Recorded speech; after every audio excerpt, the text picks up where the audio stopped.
आप नहीं पूछने वाले हमसे कर दे।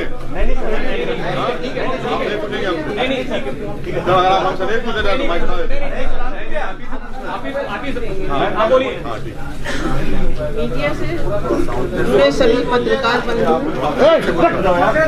मीडिया से जुड़े सभी पत्रकार बंधु आदाब, अस्सलाम वालेकुम। मैंने बैरिस्टर जनाब असदुद्दीन ओवैसी साहब की बहुत सी तकरीरें सुनी और पार्लियामेंट में उनके डिबेट भी सुने और उनकी काबिलियत और दूरदर्शिता से बहुत प्रभावित हुआ। बैरिस्टर जनाब असदुद्दीन ओवैसी साहब का देश के प्रति प्रेम और संविधान के प्रति उनकी आस्था, अल्पसंख्यकों एवं दलितों के प्रति उनके प्रेम और उनके मिशन को देखते हुए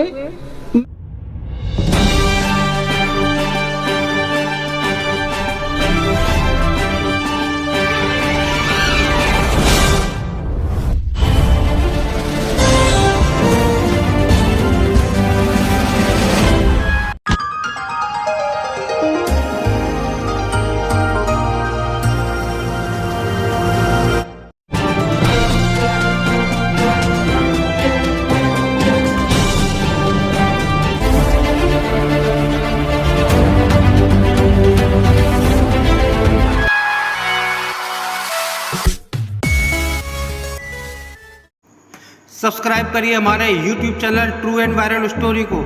साथ में बेल आइकन पर प्रेस करिए जिससे हमारी वीडियो की आने वाली नोटिफिकेशन आपको मिलती रहे।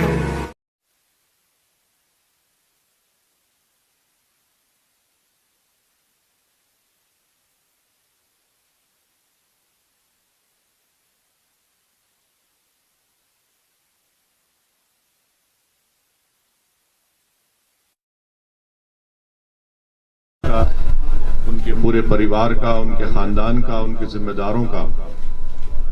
और मेरा मानना यह है कि इंशाअल्लाह ताला जनाब अतीक साहब की मजलिस में शमूलियत के बाद से यकीनन उत्तर प्रदेश मजलिस को एक तक़वियत मिलेगी और आने वाले विधानसभा के चुनाव हो या फिर फ्यूचर में हमारा पार्टी का जो काम है उससे यकीनन हमको उससे फायदा मिलेगा।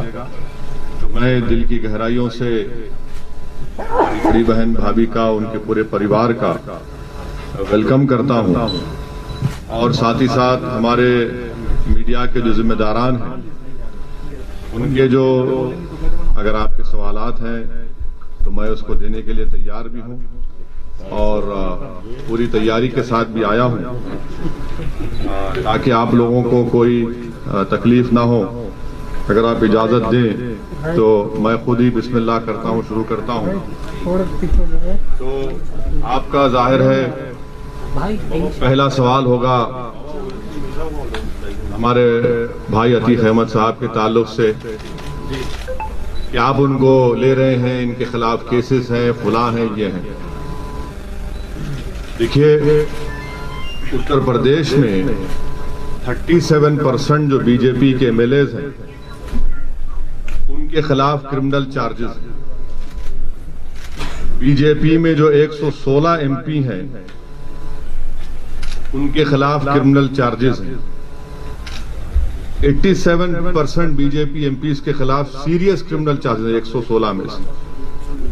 जो एडीआर की रिपोर्ट है उसमें कहा गया कि BJP has most number of MPs and MLAs with cases of crime against women. ADR ये कहता है कि बीजेपी एक एनजीओ है जो तमाम हम लोगों का रिकॉर्ड रखता है।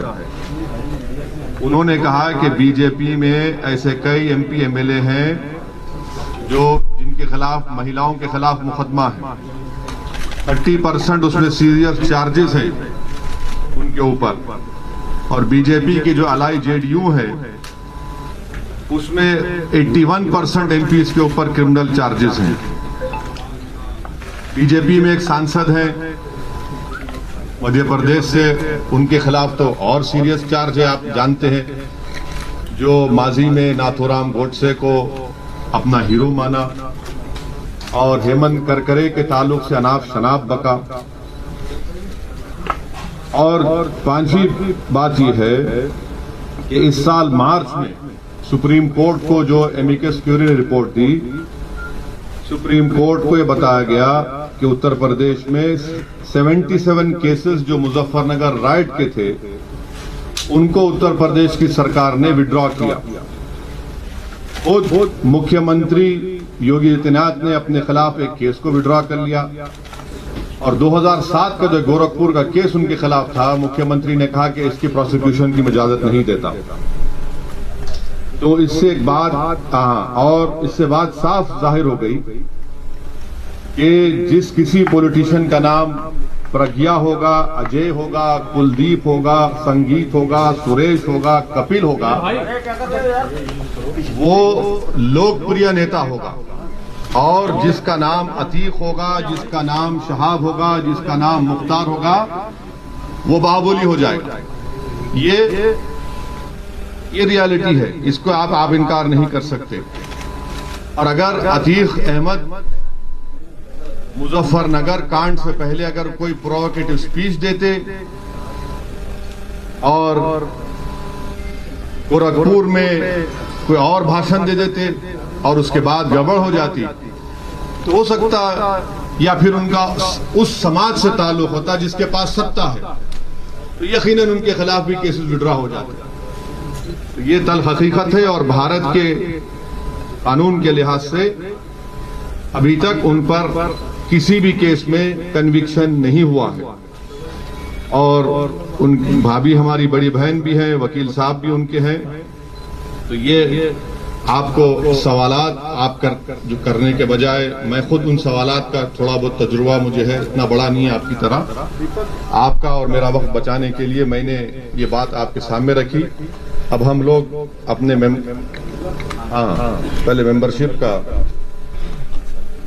ये अतीक साहब की मेंबरशिप भी है, हमारी बड़ी बहन।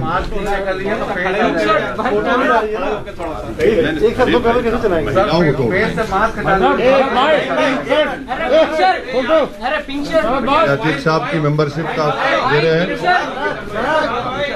ये हमारी बड़ी बहन भाभी का भी मेंबरशिप और सबसे पहले पकड़ लेंगे। बिल्कुल बिल्कुल, आप जैसा बोलिए। अभी एक बार आप ले लीजिए हमारा, वो आप देख लीजिए, आपकी बरादरी है। तो मैं अब इधर भी देख लीजिए।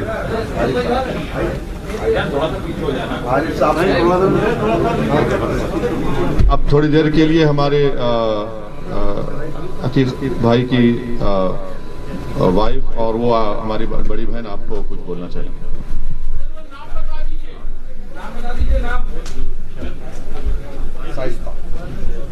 शाइस्ता परवीन। अरे भाई पिंक शर्ट आप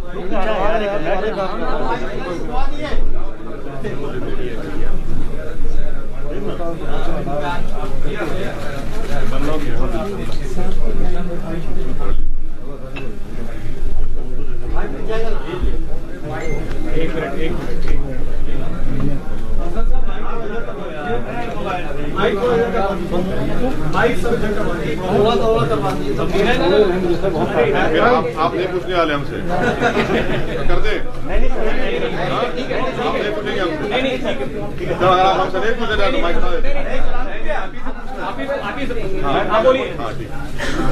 मीडिया से जुड़े सभी पत्रकार बंधु, मीडिया से जुड़े सभी पत्रकार बंधु आदाब, अस्सलाम वालेकुम। मैंने बैरिस्टर जनाब असदुद्दीन ओवैसी साहब की बहुत सी तकरीरें सुनी और पार्लियामेंट में उनके डिबेट भी सुने और उनकी काबिलियत और दूरदर्शिता से बहुत प्रभावित हुआ। बैरिस्टर जनाब असदुद्दीन ओवैसी साहब का देश के प्रति प्रेम और संविधान के प्रति उनकी आस्था, अल्पसंख्यकों एवं दलितों के प्रति उनके प्रेम और उनके मिशन को देखते हुए मैं उनकी पार्टी ऑल इंडिया मजलिस इत्तेहादुल मुस्लिमीन MIM को ज्वाइन करता हूं और मैं भी करती हूं आप सबसे सहयोग की अपेक्षा है। थैंक यू, मुबारक, बहुत बहुत शुक्रिया आपका, शुक्रिया भाई। चलिए अब आप लोग जिम्मेदारान, हाँ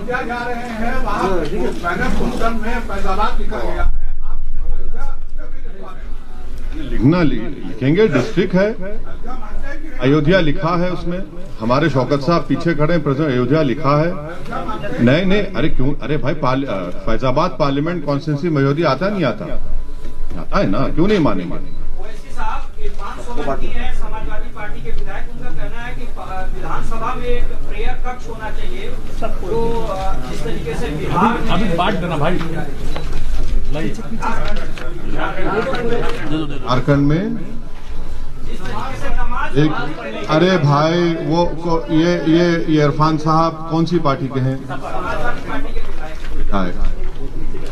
पहले उनसे ये पूछ लीजिए कि अखिलेश यादव की राय क्या है। अखिलेश यादव अपनी मुंह से क्यों नहीं बोलते बात ये? आप क्या चाहते हैं? अरे छोटा, हम क्या चाहते हैं? हम ये चाहते हैं कि उत्तर प्रदेश में जैसा कि हर समाज, हर बरादरी की एक पॉलिटिकल लीडरशिप है, उनकी एक पहचान है, उनकी एक शनाख्त है, उसी तरह इंशाअल्लाह ताला उत्तर प्रदेश में मुस्लिम अक़लियत की एक इंडिपेंडेंट पॉलिटिकल वॉइस हो, जिसको भारत का संविधान उसकी इजाजत देता है।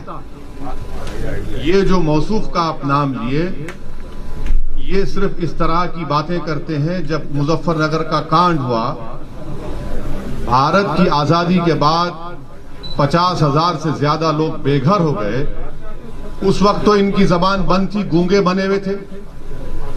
उस वक्त उनको उस मस्जिद याद नहीं आई जो आज मुजफ्फरनगर में वीरान हो चुकी है। तो यही फर्क है, ये चीज हम लाना चाहते हैं। वैसे साहब एक सवाल ये है कि जिस तरीके से आपने आजम खान साहब के स्वास्थ्य के बारे में बोला कि जल्दी वो स्वस्थ हो जाए, उनकी यूनिवर्सिटी बची रहे, क्योंकि वो यूनिवर्सिटी सबकी है। क्या जैसे आज अतीक अहमद जी के परिवार ने आपकी पार्टी को ज्वाइन किया है मजबूत करने के लिए, आप चाहेंगे कि आजम खान साहब की आपकी पार्टी को ज्वाइन करें मजबूती के लिए? देखिए, मैं जो आजम खान साहब के बारे में कहा था उस पर आज भी कायम हूं, मगर आज वो जिस उलझनों में है, परेशानियों में है, तो उस तरह के पॉलिटिकल जवाब मैं नहीं दे सकता। अगर मेरी नेक तमन्ना है, हमारी ऐन ख्वाहिश है कि अल्लाह सुब्हाना व तआला उनकी तमाम मुश्किलात में आसानी पैदा करे।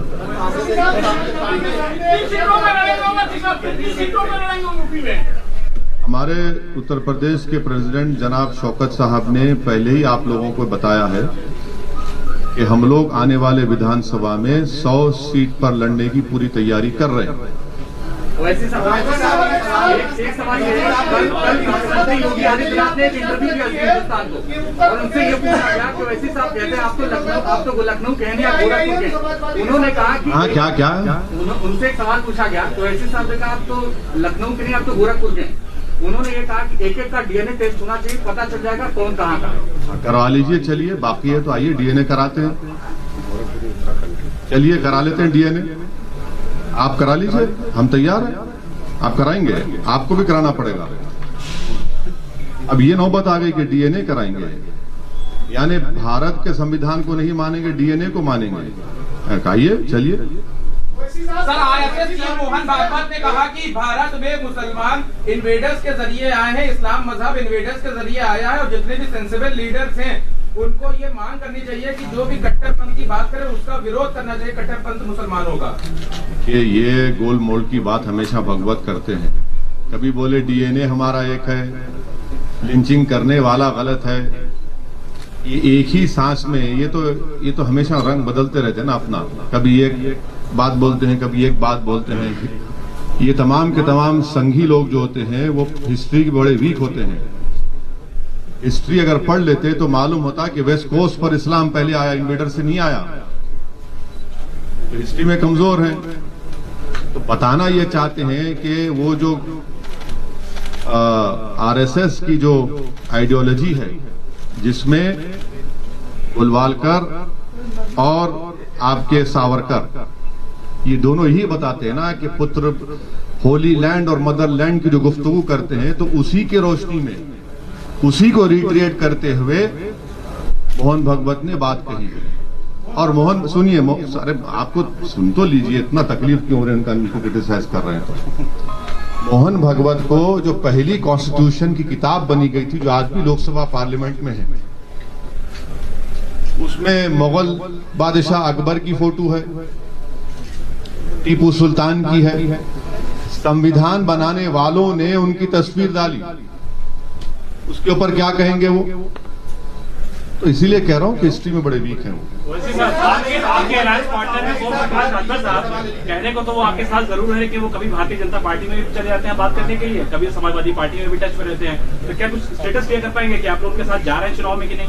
नहीं, हम उनके साथ हैं। और एक पिछले बार टीवी कॉन्क्लेव हुआ था यही लखनऊ में, हमारी उनसे बातचीत भी हुई है और इंशाल्लाह सितंबर में हमारी दोबारा उनसे मुलाकात होगी, बात होगी। ओवैसी साहब, किन किन दलों से अभी तक आपका संपर्क हुआ है? उत्तर प्रदेश में 100 प्रत्याशी आप उतार रहे हैं और आपने समाजवादी पार्टी को भी एक प्रस्ताव दिया था कि अगर यूपी में उप मुख्यमंत्री मुस्लिम होगा तो ओवैसी की पार्टी उनके साथ मिलकर चुनाव लड़ेगी, क्या आपका कहना है? नहीं, अभी तो वो प्रस्ताव कहाँ दिए हम, आप लोगों ने नहीं सुने, आपने हमसे पूछा था कि क्या आप इनसे अलायंस करेंगे, हमने कहा तैयार है। आप पूछिए उनसे, वो तैयार है नहीं। तो अभी तक आपके पास कोई इस तरह का कोई संकेत नहीं आया? नहीं, आपके नहीं आया तो बता दीजिए, हमारे पास तो नहीं आया।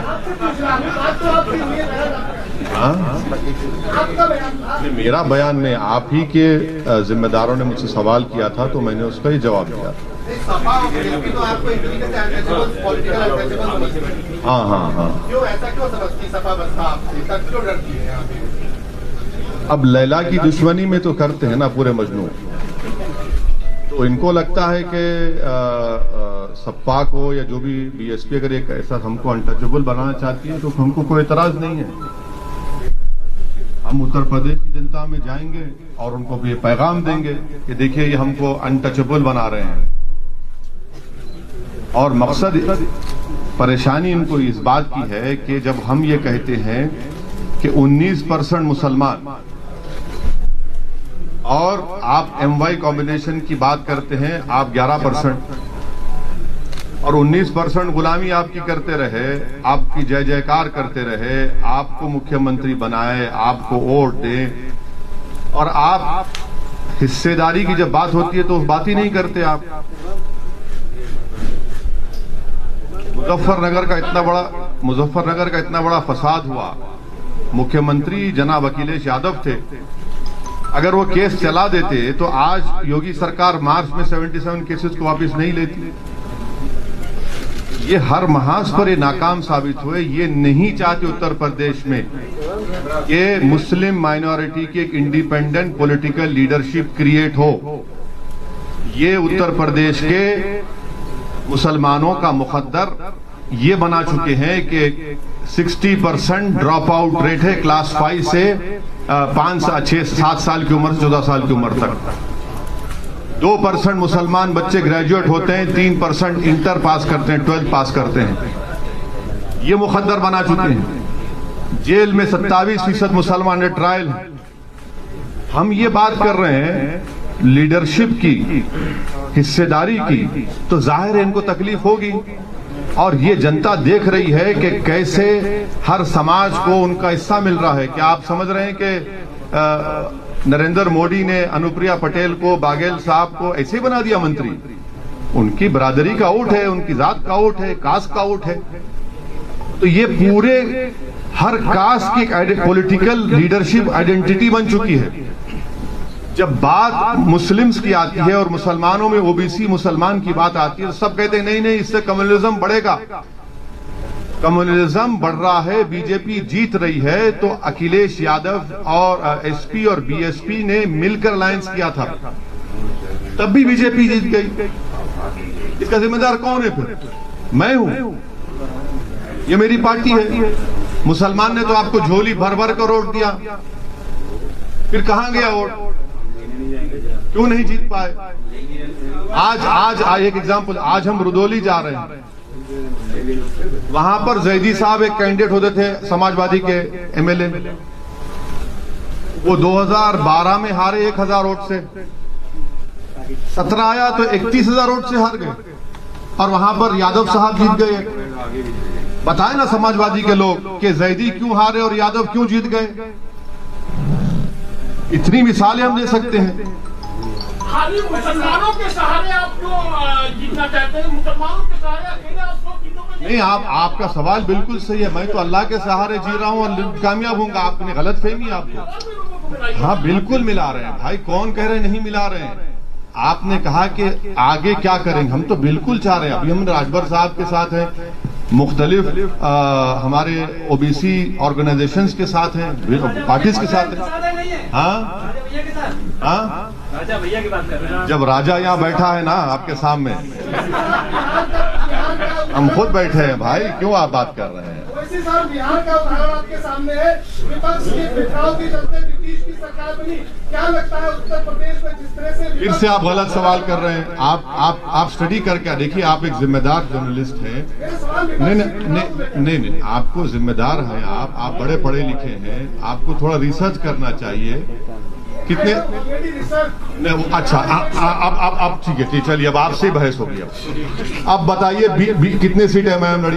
बिहार में आप 5 सीटें से जीते। लड़े कितने? अरे आपने 60-70 सीटों पे। झूठ। अब अपना मजाक मत बनाइए। देखिए, मजाक मत बनाइए।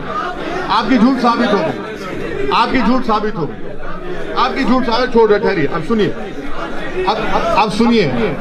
देखिए, आपकी इग्नोरेंस को तो हम नहीं हटा सकते, पर आपको बता रहे हैं। आपने कहा बिहार में 60-70 लड़े हम, आपने कहा ना अभी नहीं लड़े। सुनिए, नहीं लड़े, 20 लड़े, 19, चलिए जीते कितने? 5। बाकी 9 सीट पर गठबंधन जीत गया हमारे खिलाफ। 5 सीट, सुनिए 5 सीट पर एनडीए जीत गया, और 9 और 5 के अगर वोट्स मिला भी लेंगे आप, तब भी वो मेजॉरिटी के करीब नहीं है जो जीते वो लोग। मेरे भाई जरा रिसर्च कर लीजिए। हम थम्स अप नहीं है, वो थम्स अप लीडरों का जमाना जा चुका है। हाँ, आपका सवाल ये है, हम समझ चुके आपका सवाल ये क्या है, और हमारा जवाब ये है कि हम लड़ेंगे इलेक्शन। हम किसी के गुलाम नहीं है, जर खरीद गुलाम नहीं है कि उनको जिताएंगे। हम बहुत 60 साल से सबको जिता रहे हैं, हम जीतेंगे इंशाल्लाह। उत्तर प्रदेश का मुसलमान जीतेगा। कब तक हम इनको कंधों में बिठाकर, कभी अपना बेटा बनाकर, कभी अपना भैया बनाकर, कभी अपना नेता बनाकर, कब तक इन लोगों को जिताते रहेंगे? हम क्या कोई खैदी हैं? अब हम वोट डालेंगे, हम जीतेंगे। संविधान में इनको इजाजत है, और इसमें पेट में दर्द क्यों हो रहा है?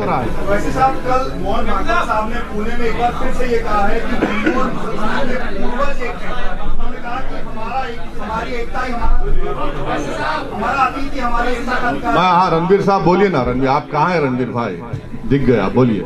मैं वो जवाब दे चुका हूँ सर उस पर। बीएसपी को आप कह रहे हैं कि झोली भर के मुसलमानों ने वोट दिया। दोनों को पिछले 2019 के लोकसभा के चुनाव में CSDS का डेटा है 2019 का कि 70% मुस्लिम्स वोटेड फॉर, 70% मुसलमानों ने बीएसपी और सपा को वोट दिया, और 50% के ऊपर हमारे हिंदू भाइयों ने बीजेपी को वोट दिया। ये मैंने कहा।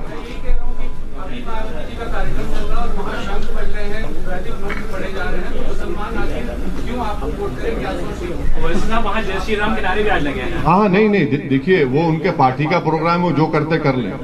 हमारा जो पॉलिसी, हमारा जो पॉलिटिकल ऑब्जेक्टिव है, हमारा जो कोशिश है उत्तर प्रदेश में, वो आपके सामने रख रहा है। यूपी के इलेक्शन में तालिबान भी एक मुद्दा होगा। आपका क्या सोचना है? क्या होगा? तालिबान है वो यूपी कौन बना रहा है? मैं आपको बताऊं, ऐसे नाम लेने से क्या मतलब है? किसी पार्टी का नाम लेने से? अरे आप क्यों डर रहे हैं? हाँ, नहीं, बीजेपी कह रही है कि जो तालिबान का सपोर्ट कर रहे हैं, यहाँ पे ऐसे लोग हैं जो सपोर्ट कर रहे हैं। ये बोलिए ना, नाम लेके बोलिए। तो सुनिए, हाँ सुनिए, हकीकत ये है कि भारत के टैक्स पेयरों के पैसे 35,000 करोड़ रुपए हमने अफगानिस्तान में लगाए। इसमें वाजपेयी सरकार भी सत्ता में थी, मनमोहन सिंह की सरकार और मोदी सरकार की 6.5-7 साल। ये 35,000 करोड़ में हमने डैम बनाए, अफगानिस्तान में हमने उनकी पार्लियामेंट बनाई, ईरान से छबार पोर्ट हम बना रहे हैं ताकि वहां से ट्रेड हो सके अफगानिस्तान में। अब वहां पर तालिबान आ चुका है और पिछले 20 साल में हर साल हमने करीब 800 से 900 अफगानियों को अफगानिस्तान से भारत लाकर उनको एजुकेशन करवाया, doctor, engineer, Indian military academy पढ़ाया। तो ऐसे 16,000 लोग हुए। हम ऑल पार्टी मीटिंग में गवर्नमेंट मोदी सरकार से सवालात की, जो मैं दोहरा देता हूं, आपकी आसानी हो जाएगी समझने के लिए। मैंने ये पूछा कि क्या तालिबान एक टेररिस्ट ऑर्गेनाइजेशन है? अगर है तो यूनाइटेड नेशन में भारत सैंक्शन कमेटी का चेयरमैन है, तो क्या उनको डीलिस्ट करेगा या उनको वैसे ही बरकरार रखेगा? नंबर 1।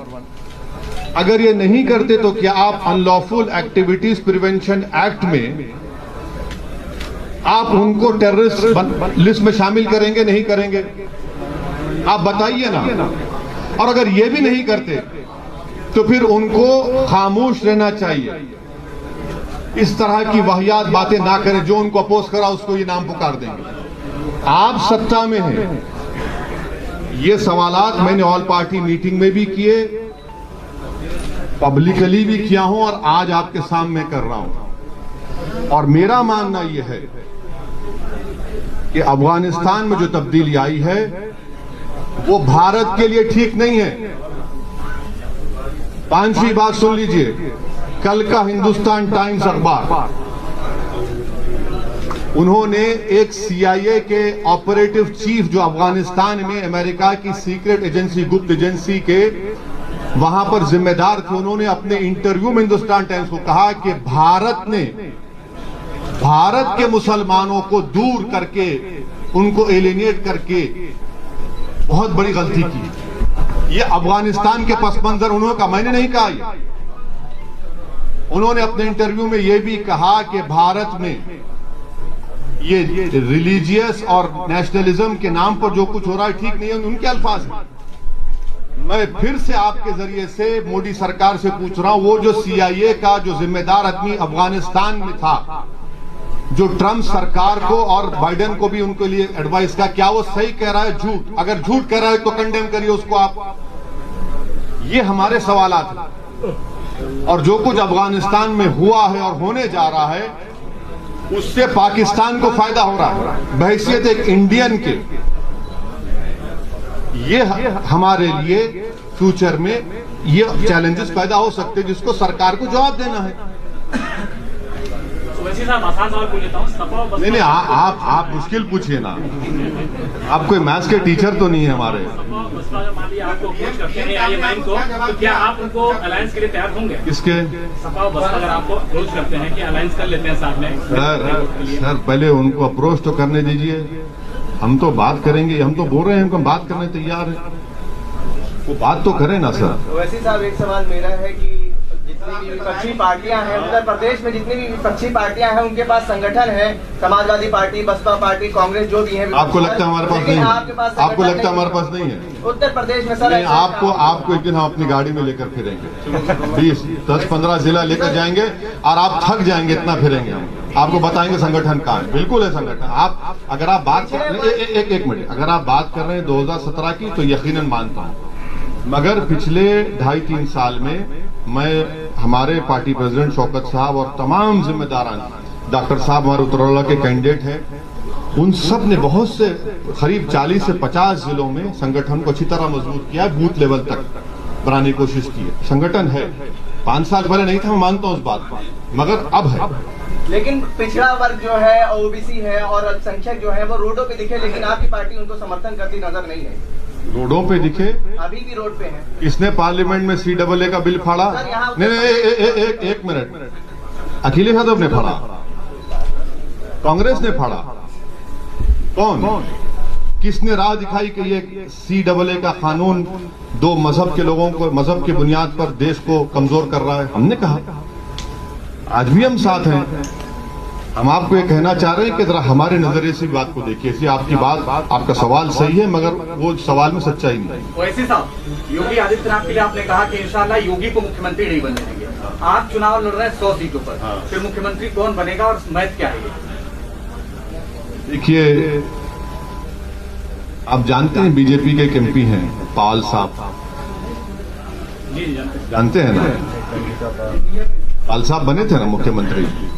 अरे हम भी तो पॉलिटिकल स्टूडेंट हैं, ये पॉलिटिकल स्टूडेंट है। कर्नाटका में येदियुरप्पा बने, होता है भाई, हो सकता है, इंशाल्लाह क्यों नहीं होगा। हमारा ऑब्जेक्टिव है कि उत्तर प्रदेश से बीजेपी को हराया जाए। हमारा कोशिश होगी इंशाअल्लाह ताला कि उत्तर प्रदेश से हम MIM के विधायक बने। हमारी कोशिश होगी कि अतीक साहब और भाभी और जो भी उनके परिवार लड़ना चाहेगा वो विधायक बनकर जाकर उत्तर प्रदेश में जोर से नाइंसाफी के खिलाफ आवाज उठाए। तो ये हमारी कोशिश होगी, ये हमारा ऑब्जेक्टिव है। इसमें बुरी बात क्या है, इसमें तकलीफ क्यों नहीं, क्या बात है? 100 सीटों पर आप चुनाव लड़ रहे हैं। अरे भाई, हमने कहा कि 100 सीट पर तैयारी हो रही है, तो हमने कहा कि 100 से बढ़ेंगे, हो सकता है। सर, आप भागीदारी संगठन मोर्चा में है, बिल्कुल क्यों नहीं देंगे? क्यों नहीं देंगे? बराबर देंगे। OBC हमारे भाई हैं, दलित हमारे भाई हैं, क्यों नहीं देंगे? बराबर देंगे। एप्लीकेशन भी है, बहुत से लोग अप्लाई करें, बिल्कुल देंगे, इंशाल्लाह जीतेंगे, वोट भी मिलेंगे। ओबीसी समाज के लोग रिजर्वेशन के खिलाफ लेकर प्रदर्शन कर रहे हैं लखनऊ में। OBC समाज के लोग रिजर्वेशन को लेकर प्रदर्शन कर रहे हैं। नहीं, 69,000 शिक्षा भर्ती, आपकी पार्टी का क्या स्टैंड? वो ये कह रहे हैं, हमने पार्लियामेंट में कहा कि OBC समाज का सेंसस होना चाहिए, बराबर होना चाहिए। मुसलमानों में भी OBC हैं, उनका भी सेंसस होना चाहिए। और 50% आबादी को 27% क्यों देंगे रिजर्वेशन? और जो 20% है उनको 50% रिजर्वेशन मिल रहा है। और भारत के प्रधानमंत्री नरेंद्र मोदी को कहते हैं कि मैं OBC हूं। ये कौन सी मोहब्बत और वफा की बातें प्रधानमंत्री कर रहे हैं? तो देश में कास्ट सेंसस होना चाहिए, और सेंसस की बुनियाद पर ही तो आप पॉलिसी बनाते हैं ना। और भारत को आजाद होकर 70 साल हो गए, तो सेंसस क्यों नहीं होगा OBC का? जब सेंसस में SC, ST, minority, Hindu, non Hindu लिखा जाता है, रिलीजन का, तो ये क्यों नहीं किया जाता? करना चाहिए हम बराबर। और आखिरी बात, 50% का ये जो रिजर्वेशन है, इसको खत्म करना चाहिए, इसको आगे बढ़ना चाहिए। ये हमारा पार्टी का, हमने बात पार्लियामेंट में अपनी स्पीच में कही, आप देख भी सकते हैं। Thank you sir, thank you.